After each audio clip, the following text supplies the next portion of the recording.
Sono Kiki e vi do il benvenuto sul canale. Nel video di oggi vediamo insieme due tipologie di pelle caucasica, una più calda e una più rosata. Se non volete perdervi nessuno dei prossimi argomenti, vi ricordo che potete iscrivervi al canale e attivare la campanella delle notifiche. Come vedremo a fine video, ci sono tantissime possibili varianti anche per questa tipologia di pelle, oltre ovviamente a quelle più scure e calde. Oggi però vi mostrerò quello che è a tutti gli effetti il metodo che uso per dipingere la pelle nelle mie miniature, ma in versione più basica, quindi senza variazioni cromatiche aggiuntive o ombre molto marcate. Come soggetto useremo questa bellissima scultura di Yuzu Eseki dell'artista Charles Agius stampata in resina da me. Vi lascio il link qui sotto se volete dare un'occhiata. Fatte le giuste premesse, partiamo! Come base di partenza per lo skin tone abbiamo diverse opzioni e alcune ci aiutano più di altre, ma non ne esiste una definitiva. Potremmo ad esempio partire dal primer zenitale, nero, grigio e bianco, così da avere più luce nei punti più voluminosi tramite colori più brillanti. Oppure partire un po' facilitati con un colore già molto vicino allo skin tone, come un khaki o un arancione spento come questo, così da facilitare l'applicazione di colori simili. Se non disponiamo di primer colorati e non vogliamo complicarci troppo la vita, anche il grigio va benissimo, come quello che useremo oggi. Vi sconsiglio in ogni caso di scegliere il bianco, perché non è semplice colorarci sopra, al contrario di quel che si potrebbe pensare, e fa risultare i colori troppo accesi, quasi luminosi. Dopo aver primerato l'intera figura e aver lasciato asciugare, siamo pronti a passare al colore vero e proprio. Anche qui abbiamo diverse opzioni, dai classici colori venduti apposta per skin tone, da abbinare tra loro per il tipo di pelle che si vuole creare, oppure possiamo crearceli dai primari, dato che è davvero molto semplice. È infatti quello che faremo oggi. Nello specifico useremo i colori chimera. Dopo averli mostrati su carta, oggi vediamo in azione alcuni di loro. La base di partenza per il color pelle caucasica è l'arancione, quindi partiamo da questo colore. Possiamo farlo unendo giallo e rosso, così da avere maggior controllo sulle quantità di ognuno dei due colori, oppure partire dall'arancione come ho scelto di fare io. Ci serviranno anche bianco e nero per creare le diverse tonalità. Partiamo quindi dall'arancione e lo schiariamo con il bianco. In base a quanto bianco andremo ad inserire, possiamo regolarci e farlo diventare il colore più chiaro o quello intermedio nella nostra scala cromatica, che alla fine sarà composta da 3 colori. Nel mio caso, avendo creato un colore già bello chiaro, ho deciso di tenerlo per il più chiaro dei 3 e poi creare in parte quello intermedio, che non sarà né l'ombra né la luce, bensì il colore reale del nostro incarnato. A questo punto inseriamo in entrambe le miscele una quantità davvero irrisoria di nero, quasi impercettibile, perché servirà semplicemente a spegnere e ingrigire appena la miscela. Essendo un colore molto incisivo, dovremo davvero stare attenti a quanto ne metteremo, o dovremo aggiungere nuovamente altro arancione e bianco per riequilibrare il tutto.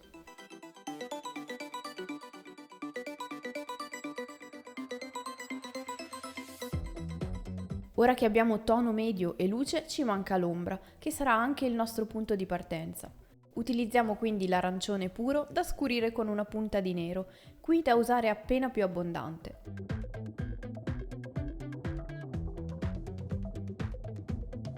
Una volta trovato un bel marrone, aggiungiamo un pochino di bianco, poco o schiarirà eccessivamente, giusto per desaturarlo un pochino e armonizzarlo meglio con gli altri. Proprio con questo ultimo colore cominciamo a dipingere il nostro incarnato, il più caldo tra i due che vi mostrerò oggi. La consistenza che stiamo cercando è quella del colore base, quindi coprente ma non grumoso né secco.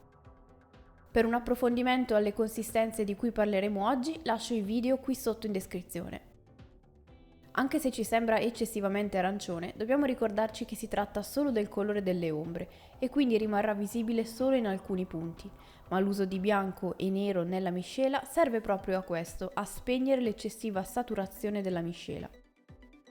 Applichiamo uno strato coprente su tutta la parte da dipingere, eventualmente intervenendo nei punti dove è ancora visibile il primer con qualche passata suggestiva, ma sempre lasciando asciugare prima lo strato precedente. Anche in caso stessimo usando un primer color pelle, consiglio di coprire il primer con il colore e di non lasciarlo mai a vista. Una volta fatta la base, passiamo al colore intermedio che abbiamo creato. Scegliamo anche per questo la consistenza del colore di base, coprente ma non spesso. Con lo stesso pennello o uno più sottile, in base a quanto riusciamo ad essere precisi, segniamo tutte le zone che vogliamo illuminare. Per questo dobbiamo fare caso a quali sono più voluminose, a quali sono rivolte verso la fonte di luce e quelle che non vengono coperte da altri elementi. Seguire la volumetria del soggetto è un ottimo metodo, ovviamente cercando coerentemente di capire come è rivolto verso la luce. Nel dubbio, anche guardare la miniatura sotto una luce o di profilo è utile a capire meglio le forme geometriche che la compongono.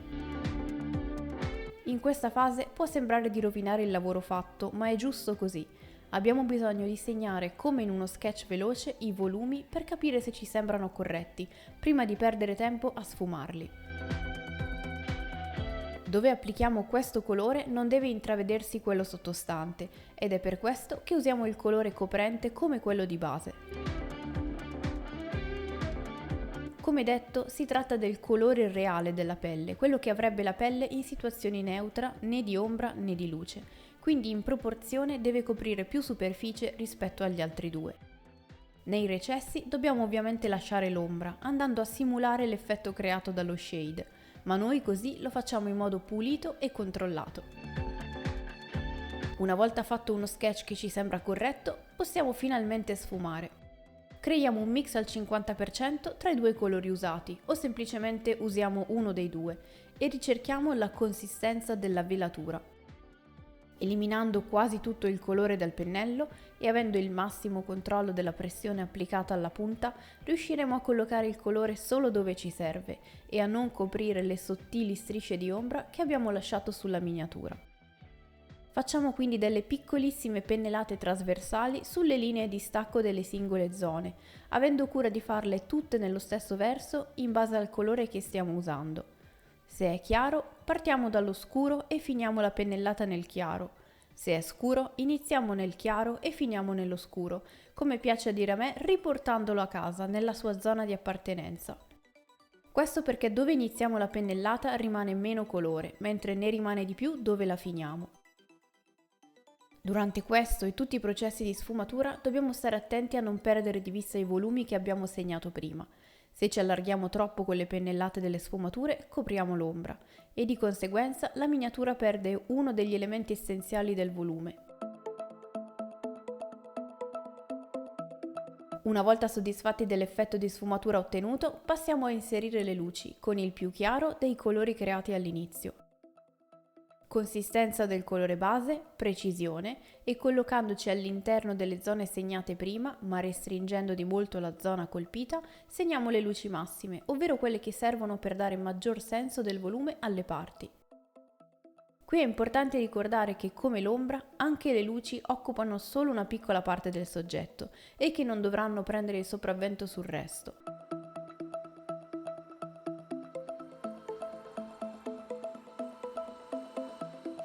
Trattandosi di un colore chiaro, potrebbero essere necessarie 2 passate, che facciamo tranquillamente, purché nelle zone segnate non si intraveda il colore sottostante.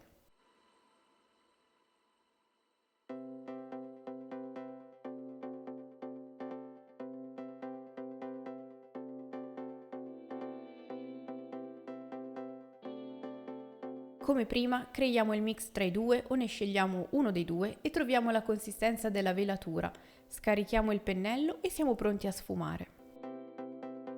Qui dovremo essere ancora più precisi nella sfumatura, dato che i colori chiari sono più difficili da sfumare, semplicemente perché si notano di più. Se ci dovesse capitare di allargarci troppo con il colore, possiamo sempre riprendere quello intermedio e riequilibrare le zone prima di sfumarle.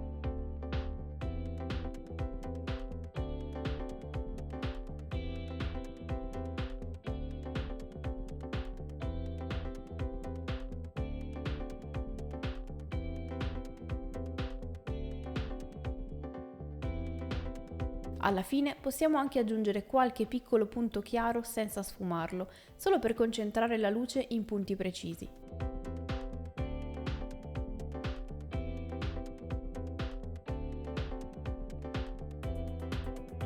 All'inizio la sfumatura può essere un processo un po' frustrante da fare perché ci vuole pazienza e precisione, ma una volta imparata si applica tutto, dalla pelle ai tessuti al metallo non metallo, quindi è importante applicarsi e provare ogni volta possibile, magari partendo da superfici che richiedono sfumature più grezze, per poi passare all'incarnato, soprattutto quello femminile, dove è necessario che il risultato sia liscio e morbido.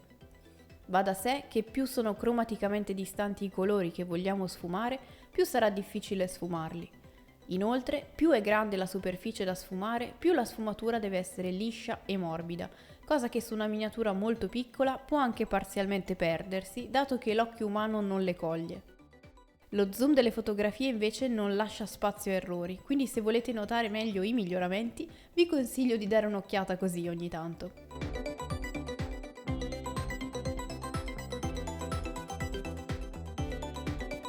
Ora con un rapido cambio di scena ho deciso di dare un contesto a questo incarnato, colorando prima i pantaloni di lui e poi il kimono di lei. Per la variante più rosata che daremo a lei andremo a inserire un colore di base più violaceo. Al colore intermedio, formulato come prima, potremmo inserire un colore violaceo come questo, oppure come nell'esempio di oggi, usare una punta di magenta. Partiamo quindi come prima dall'arancione desaturato, da bianco e una punta di nero. Questo sarà il colore intermedio. Ad una parte di questo aggiungiamo appunto una punta di magenta, davvero pochissimo, fino ad ottenere un colore che ci piace. Iniziamo quindi a stendere sulla zona della pelle questo colore più rosato. Anche in questo caso potrebbe sembrare troppo intenso, quasi di pelle bruciata, ma se abbiamo dosato bene bianco e nero non sarà così brillante. Come prima assumerà più senso una volta utilizzato il colore intermedio.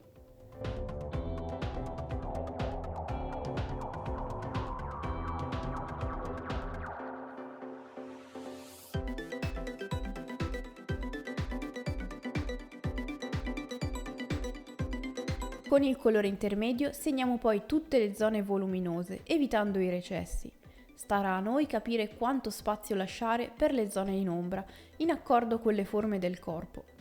Con superfici più lisce, le transizioni tra ombra e luce possono essere più ampie, mentre per stacchi netti e pieghe dovranno essere più strette e decise.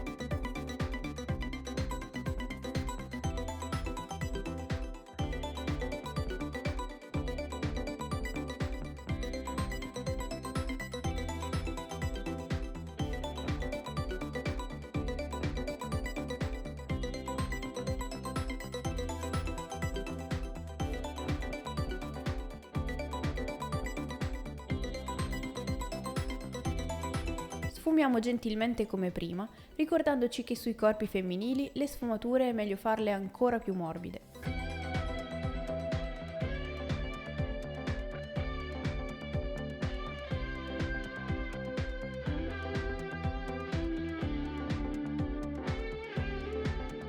Ho voluto lasciare anche alcune scene solo del processo di sfumatura, sperando che possa essere utile per capire quanto la pressione applicata alla punta del pennello sia quasi impercettibile.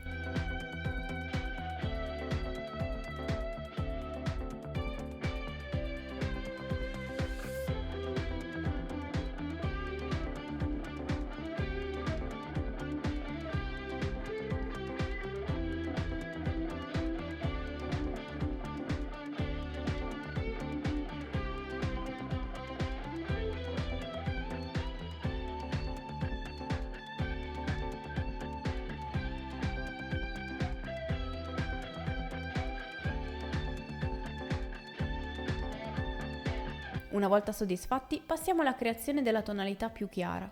Questa volta creeremo un colore appena più caldo, dato che l'ombra è più fredda. Per farlo aggiungiamo progressivamente bianco e pochissimo giallo, un po' come se schiarissimo usando l'avorio al posto del bianco puro. Ripetiamo quindi tutto il processo visto prima, segniamo le luci e poi gentilmente sfumiamo poco per volta gli stacchi.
Ed ecco quindi il risultato finito. Ma prima di salutarci vediamo alcuni altri esempi. Su questa gladiatrice la parte rosata di sottotono è meno marcata rispetto all'esempio di oggi, al contrario di Medusa dove è estremizzata e portata verso il viola.